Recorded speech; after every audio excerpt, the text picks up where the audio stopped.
स्वागत है आप लोग का एक नए वीडियो में। और आज का वीडियो है हंटर 350 के ऊपर एक डिटेल वीडियो की। एक हंटर 350 लेना चाहिए या किसी और बाइक को लेना चाहिए। तो मैं सबसे पहले बात करूंगा इसका डिस्क के प्लेट के साइज़ पे। ब्रेकिंग सिस्टम पे बात करूंगा तो इसका ब्रेक अगला और पिछला बहुत ही अच्छा है। इसमें पिछले ब्रेक का बोलूँगा मैं कैलिपर, तो इसमें आता है 270 mm का डिस्क प्लेट। और आगे की बात करूँगा तो आगे में आता है 300 mm का डिस्क प्लेट। और टायर साइज़ की बात करूँ तो 140 17 का टायर आता है पिछले का। और अगले का टायर साइज़ का बात करूँ तो 110 और 17 इंच का व्हील आता है। 110 इंच का टायर और 17 इंच का व्हील आता है। और पिछला में 140 सेक्शन का टायर आता है और 17 इंच का व्हील है दोनों में। और इसमें आता है हंटर 350 में आता है जे सीरीज़ का इंजन। और इसका साउंड का बात करूँ तो साउंड भी इसका बहुत ही लाजवाब है स्टॉक में भी, लेकिन मेरा गाड़ी मॉडिफाई है तो मैं आपको इसका साउंड सुना देता हूँ। तो सबसे पहले करूँगा गाड़ी को चालू।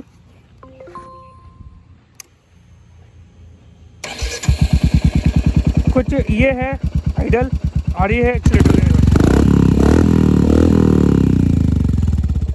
तो आप इसका साउंड सुन चुके हैं। और मैं आपको बात करूँगा तो इसके मीटर का, तो इसका मीटर आता है कुछ ऐसा। Navigation plus trip analogue meter है, digital plus analogue plus navigation meter भी आता है हंटर 350 के टॉप और मिड वेरिएंट में जो अभी आ रहा है 2026 में। और ये है, आप यहाँ से ट्रिप चेंज कर सकते हैं। यहाँ से आप ट्रिप एफ में है और ट्रिप एफ रिजर्व का होता है जो चालू होता है आपकी गाड़ी में अगर 5 लीटर के आसपास तेल है तो। और ये है, यहाँ से आप चेंज कर सकते हैं नेविगेशन, गाड़ी कितना चला है टोटल वो दिखा रहा है। और ट्रिप ए ट्रिप बी और ये गियर इंडिकेटर भी आता है हंटर 350 में। और टोटल इसकी स्पीड मार्किंग है 160 किलोमीटर पर आवर की, जो कि 140 130 तक चल जाता है। और यहाँ टाइम दिखा रहा है गलत और ये टाइम है सही। और ये है आपका ये फ्यूल मीटर जो कि एक्यूरेट नहीं है। और यहाँ है रिजर्व का बत्ती जो जल रहा है। और ये है बैटरी का, और क्योंकि गाड़ी अभी बंद है तो ये भी जल रहा है। और ये बेस लाइट है और ये न्यूटन का है, न्यूट्रल जिसको बोलते हैं। और ये है आपका वो क्या बोल सकते हैं आप, मीटर है ये, जिसमें आप टन टू टन नेविगेशन देख सकते हैं। इसमें आप मैप देख सकते हैं। और ये है कुछ गाड़ी का सेल्फ, ये होता है कुछ।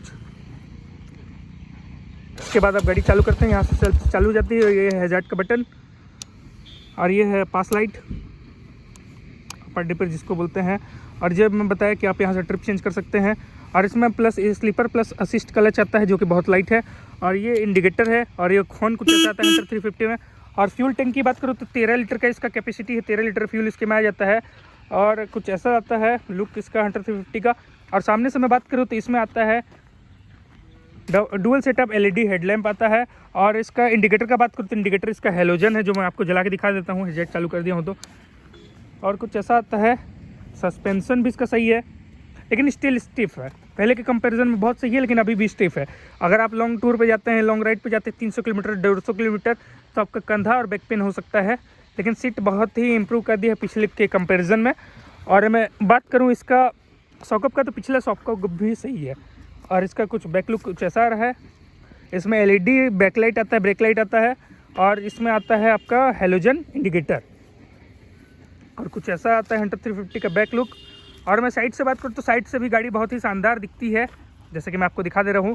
और इसमें बात करूँ तो कुछ ऐसा आ जाता है ब्रेकिंग सिस्टम, यहाँ से डुअल चैनल ABS के साथ आता है ये गाड़ी, हॉर्न का प्लेसमेंट वहाँ है। और इसका बहुत ही मेरे को ख़राब चीज़ लगता है क्योंकि ये नई गाड़ी है, तो नई गाड़ी के हिसाब से इसमें अभी जंग लगना चालू हो गया है। ये हंटर 350 में बहुत ही बड़ा प्रॉब्लम है। और एक रॉयल इनफील्ड की सभी गाड़ियों में फिनिशिंग का बहुत ही ज़्यादा प्रॉब्लम रहता है जो कि कस्टमर का शिकायत रहता है। मेरे को गाड़ी लिए मुश्किल से 4 महीना हो रहा है। और ये देखो, नई गाड़ी 2.5 लाख की 2 लाख की गाड़ी में ये कौन चाहता है कि इसका वायर पूरा दिखे। बाकी गाड़ी में भी दिखता है लेकिन इतना किसी का नहीं दिखता है। कुछ ये है ब्रेक का, और ये कुछ एक्सीलेटर जो कि सभी को मालूम ही है, मैं फालतू क्या ही बता रहा हूँ। तो टायर की बात करूँ तो टायर हंटर 350 में बहुत ही ज़्यादा अच्छा आता है, जो कि बहुत ही ज़्यादा मतलब लीन भी कर सकते हैं आप और बढ़िया चला सकते हैं। और इंजन जैसे कि मैं बताया जे सीरीज़ का आता है। और इसमें पावर की बात करूँ तो 27 Nm का टॉर्क आता है और 20.2 bhp का पावर आता है हंटर 350 में। तो बहुत ही पावरफुल गाड़ी है। और गाड़ी का वेट का बात करूँ तो 181 किलो का वेट है जो स्टॉक गाड़ी है। और एक्सेसरीज लगाने के बाद ये गाड़ी हो जाता है लगभग 190 किलो का।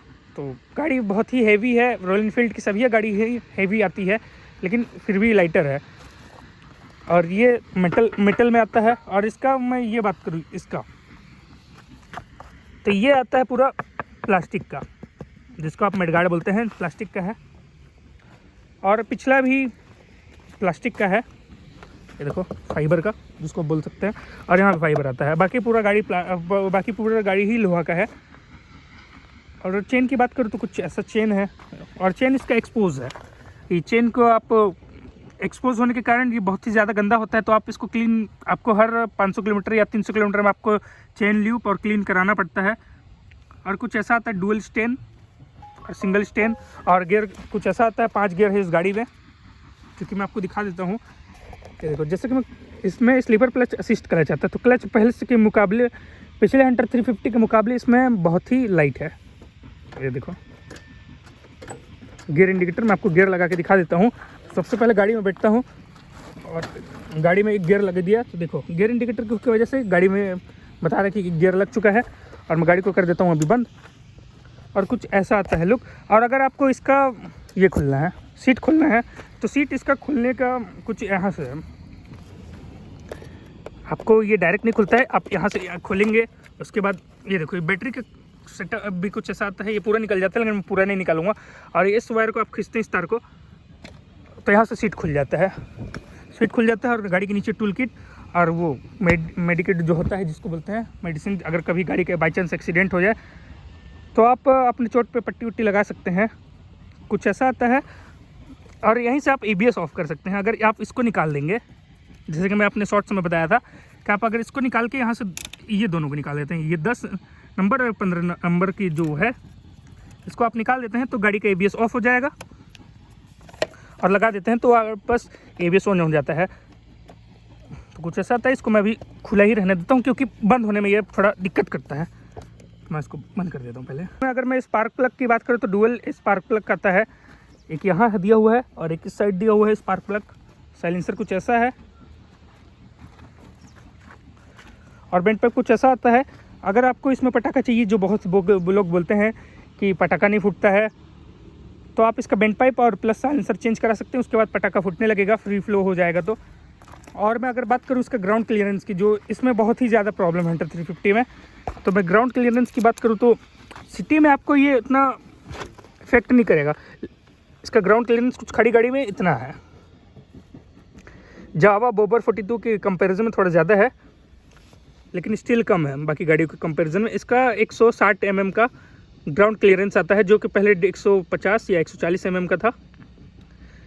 गाड़ी इसको अपग्रेड करके कंपनी ने 160 mm का ग्राउंड क्लियरेंस कर दिया है। और ये J सीरीज़ की बेजिंग और 349 सीसी का इंजन है, 349 सीसी का इंजन है इसका बेजिंग, और J सीरीज़ का इंजन है, तो इसमें J सीरीज़ की बेजिंग भी है। तो फ्यूल टैंक का बात करूँ तो इसमें 13 लीटर का टैंक आता है, जो कि काफ़ी है लॉन्ग टूर के लिए। और गाड़ी का माइलेज करूँ तो कुछ 28 किलोमीटर के माइलेज देता है, 28 किलोमीटर। अगर आप लॉन्ग टूर सिटी पे 28 किलोमीटर, और अगर लॉन्ग टूर पे जा रहे हैं तो 32-33 तक का भी दे देता है, 35 भी दे देता है। चलाने के हिसाब से अगर आप 100 की स्पीड से क्रूज़ करते हैं तो 30 या 32 का माइलेज देगा। अगर आपकी स्पीड 60 से 80 के बीच में है तो ये गाड़ी माइलेज देगा आपका 35 से 40 भी दे सकता है। और गाड़ी में अगर रिजर्व से कम तेल है, रिजर्व ऑन है, तो गाड़ी कम माइलेज देगा। अगर रिजर्व से ज़्यादा तेल है तो ज़्यादा माइलेज देता है। ये रियल लाइफ का बता रहा हूँ आपको, रियल लाइफ एक्सपीरियंस बता रहा हूँ हंटर 350 के साथ, जो कि है 10,000 किलोमीटर चलने के बाद। और इसका सर्विस कॉस्ट का बात करूँ तो सर्विस कॉस्ट इसका फर्स्ट सर्विस में थे 1177, जिसमें कुछ नहीं, ऑयल फिल्टर और इंजन ऑयल चेंज हुआ था। और सेकंड सर्विस की बात करूँ तो सेकंड सर्विस में भी कुछ ऐसा ही हुआ था, ऑयल फिल्टर, ऑयल फिल्टर और वो एयर फिल्टर चेंज हुआ था, और पिछले डिस्क पेड चेंज हुआ था, ब्रेक पेड चेंज हुआ था जिसको बोलेंगे। तो कुछ उसका खर्चा आया था 1500 रुपये। अगर मैं शॉर्ट राइडर की बात करूँ तो शॉर्ट राइडर इस गाड़ी को आराम से चला सकते हैं। मैं अपने दोस्त को बैठा के दिखाता हूँ। शॉर्ट राइडर की बात करूँ तो आर्यन का बैठा के मैं आपको दिखा देता हूँ। इसका हाइट है 5'6" और इसका दोनों पैर 5'7" है, 5'7" के हिसाब से। और 5'5" के भी लोग मतलब आराम से चला सकते हैं। इसमें इसका दोनों पैर पहुँच रहा है, दोनों पैर बराबर पहुँच रहा है, तो ये आराम से इस गाड़ी को कंट्रोल कर सकता है और चला सकता है। तो इस गाड़ी को शॉर्ट राइडर भी आराम से चला सकते हैं। एक हैक है, अगर आपको कभी भी कुछ ज़रूरत है, जैसे कभी बैठना पड़ रहा है, तो आप इसका सीट निकाल के वैसे बैठ सकते हैं, जैसे आर्यन बैठ गया, ऐसा भी कर सकते हैं। एक और प्रॉब्लम की बात करूँ तो इसका सीट बहुत ही छोटा है, तो इसमें 2 लोग ही बैठ सकते हैं और पिलियन इसमें कंफर्टेबल नहीं होता है। जैसा कि मैं अपने दोस्तों को बैठा के एक्सपीरियंस किया हूँ कि पिलियन इसमें कंफर्टेबल नहीं होता है, उसको बैक पेन होने लगता है और उसको गिरने का डर रहता है, क्योंकि इसमें रॉयल एनफील्ड की तरफ से कुछ ऐसा आता है स्टॉक। इसमें आपके पास ऑप्शन रहता है कि आप इसमें बैकरेस्ट लगवा सकते हैं, लेकिन उसका कॉस्ट 3500 कुछ आता है, जो कि वर्थ इट मेरे को नहीं लगता है। तो अगर आप 2 लोग को लेके चलते हैं तो आप ऐसे ही चल सकते हैं। तो गाइस कुछ ऐसा ही था आज का video. Thank you for the watching, bye. और सब्सक्राइब कर लेना।